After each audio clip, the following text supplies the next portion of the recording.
రాజన్న సిరిసిల్లాలో Telangana united electricity employees union CITU సిఐటియు ఆధ్వర్యంలో 72 గంటల విధుల బహిష్కరణ కార్యక్రమం చేపట్టారు.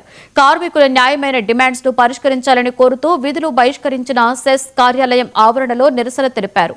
అన్ని క్యాడర్స్ లో పెండింగ్ లో ఉన్న ప్రమోషన్స్ ఇవ్వాలని, కారుణ్య నియామకాల్లో ఉద్యోగాలు పొందిన వారిని వెంటనే రెగ్యులరైజ్ చేయాలని నాయకులు డిమాండ్ చేశారు.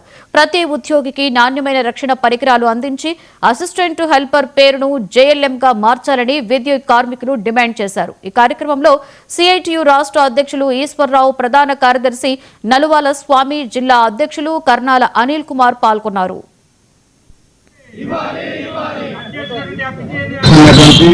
కార్మికుల యొక్క 72 గంటల నిరసన కార్యక్రమం జరుగుతూ ఉంది. అంటే విధులు బహిష్కరించారు.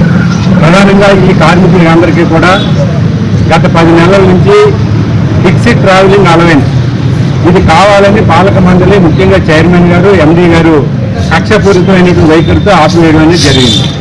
రెండోది 2025 సెప్టెంబర్ నెలలో ఇవ్వాల్సినటువంటి యాన్యువల్ అది కూడా ఇప్పుడు వరకు ఇవ్వలే. అంటే మనం 2026 మార్చికి వచ్చాం.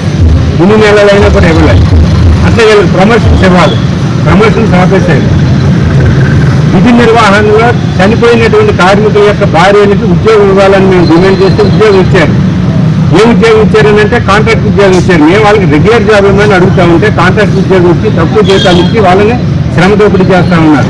ఇంటి యజమాని చనిపోయాడు, ఆడపిల్లలు కుటుంబ సభ్యులను ఎట్లా పోషించుకుంటారని చెప్పేసి సిఎండి చైర్మన్ గారు అట్లా ఎండీ గారు అనుకుంటా ఉంటారు. ఇది చేయరు. మంచి యాక్సిడెంట్లు జరుగుతూ ఉన్నాయి. మంచి మంచి టూల్స్, ఎక్విప్మెంట్స్, సేఫ్టీ ఎక్విప్మెంట్స్ ఇవ్వమంటే నాశరకమైనటువంటి ఎక్విప్మెంట్స్ ఇస్తారు. కనుక ఈ అసిస్టెంట్ హెల్పర్ల విషయానికి వస్తే వాళ్ళకు ప్రమోషన్ ఇవ్వాలని 2019, 2020లోనే కమన్స్మెంట్ కంప్లీషన్ కూడా చేయడం జరిగింది. 2020లో కమన్స్మెంట్ కంప్లీషన్ చేస్తే ఎమ్మటే ఒక నెల రోజుల్లోనే ప్రమోషన్ ఇవ్వాల్సి ఉంది. కానీ 5 సంవత్సరాలు గడిచినప్పటికీ కూడా ప్రమోషన్ ఇవ్వలేదు. ఇప్పుడు ఏమంటున్నారంటే మాకు హెడ్ ఆఫీస్ నుంచి లెటర్ వచ్చిందని చెప్తా ఉన్నారు.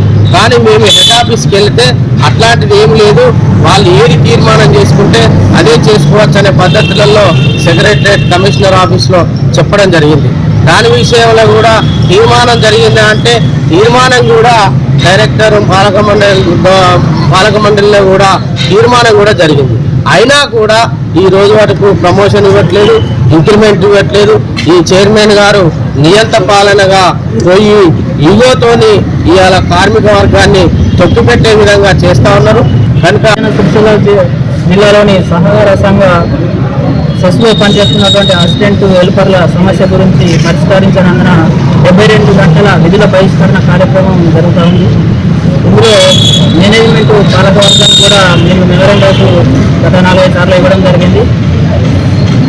మేమైతే ఏదైతే మెమోరాండంలో ఒక 10 అంశాల పైన డిమాండ్స్ చెప్పడం జరిగింది. దాన్ని పూర్తిగా మేనేజ్మెంట్ ఇప్పటి వరకు కూడా ఎలాంటి చర్చలు జరగకుండా కాలయాపన చేస్తూ ఉంది. అందుకనే 72 గంటల కార్యక్రమం, విధుల బహిష్కరణ కార్యక్రమం జరుగుతుంది. ఈ 72 గంటల లోపల కూడా మేనేజ్మెంట్ మాతో చర్చలు జరిపి సానుకూలంగా స్పందించి మా సమస్యలు పరిష్కరించిన ఎడల పూర్తి సమ్మెలోకి వెళ్తామని కూడా తెలుపుతున్నాం.